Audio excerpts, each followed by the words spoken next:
Na aula de hoje, nós vamos ver o exemplo que está no livro de vocês, no capítulo 21, depois da seção de condutores esféricos. E a gente vai ver o exemplo C, tá? Nesse exemplo, nós temos 3 cargas dispostas em um sistema de coordenadas, sendo que Q1 tem carga positiva e está localizada na origem. A carga Q2 está a uma distância R da carga Q1 na direção x. Já a terceira carga, chamada de Q4, está a uma distância 3/4 de R da carga Q1 e forma um ângulo de 60 graus com a horizontal. O problema também nos mostra que a carga Q1 tem valor de 1,6 vezes 10 a menos 19, a carga Q2 o valor de 3,2 vezes 10 a menos 19 e a carga Q4 menos 3,2 vezes 10 a menos 19. Se a gente observar os valores da carga, nós percebemos que a carga Q2 é igual a 2 vezes a carga Q1 e a carga Q4 é igual a menos a carga Q2. Essas observações vão nos ajudar quando nós formos resolver o problema, ok? Então, o problema pede para que a gente determine a força de interação da partícula 1 com a partícula 4 e da partícula 1 com a partícula 2, para calcular a força total exercida sobre a partícula 1 devido à partícula 4 e à partícula 2.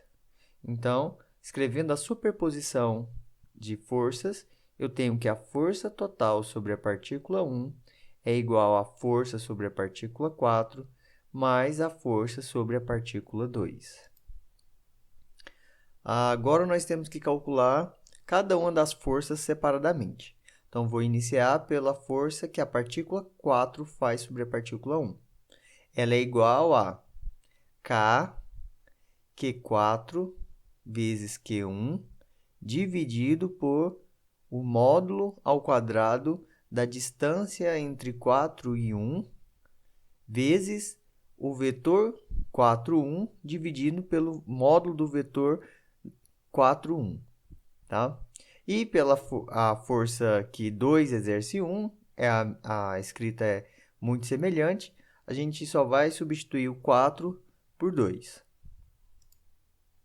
Ok, para calcular essas forças, eu preciso saber quem são os vetores posições, tá? Então, a primeira partícula está na origem, então o vetor posição dela é nulo, então não tem nenhuma componente, nem x, nem y, nem z. A partícula 2, eu tenho o vetor posição dela como sendo igual a r na direção y, tá? E da partícula 4, eu tenho que a posição dessa partícula é 3/4 de r cosseno θ na direção y, mais 3/4 r seno de θ na direção j. Aqui eu usei aqui o triângulo retângulo para decompor a direção que inicialmente estava dado por uma setinha, dado por um módulo e um ângulo nas componentes x e y. Ok, isso, né? Todo mundo entende? Maravilha. Agora eu vou calcular quem são os vetores R41, que é R1 menos R4. Novamente aqui, final menos o inicial. Como o R1 é nulo, então é o negativo de R4. Tá? Da mesma forma que com R21, que vai ser o negativo de R2, que é menos R na direção Y.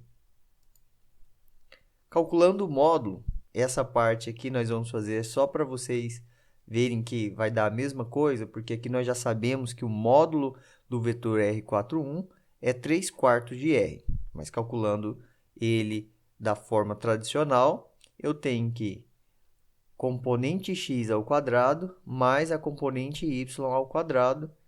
Quando eu tiro em evidência aqui o 3/4 de r quadrado, ele vai sair fora da raiz, vai sobrar dentro da raiz seno ao quadrado mais cosseno ao quadrado. E a gente sabe que essa é a relação fundamental da trigonometria, que isso é igual a 1, resultando apenas em 3/4 de R. Agora, para o R21, nós temos que a definição do módulo, né? R ao quadrado dentro da raiz, isso é o módulo de R.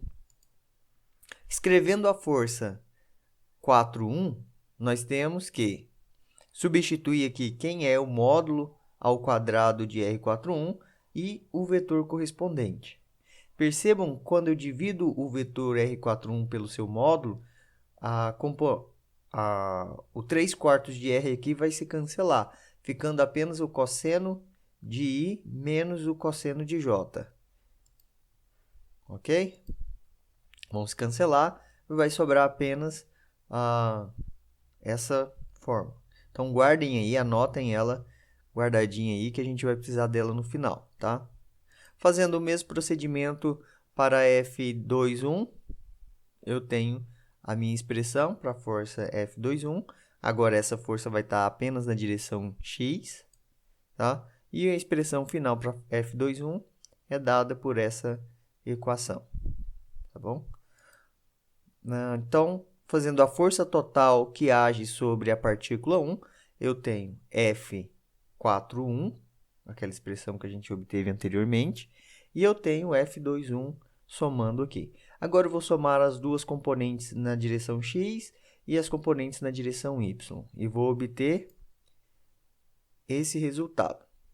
Percebam que eu também, aqui nesse último resultado, fiz a troca de que a carga da partícula 4 é menos 2 vezes a carga da partícula 2, e a carga da partícula 2 é igual a 2 vezes a carga da partícula 1.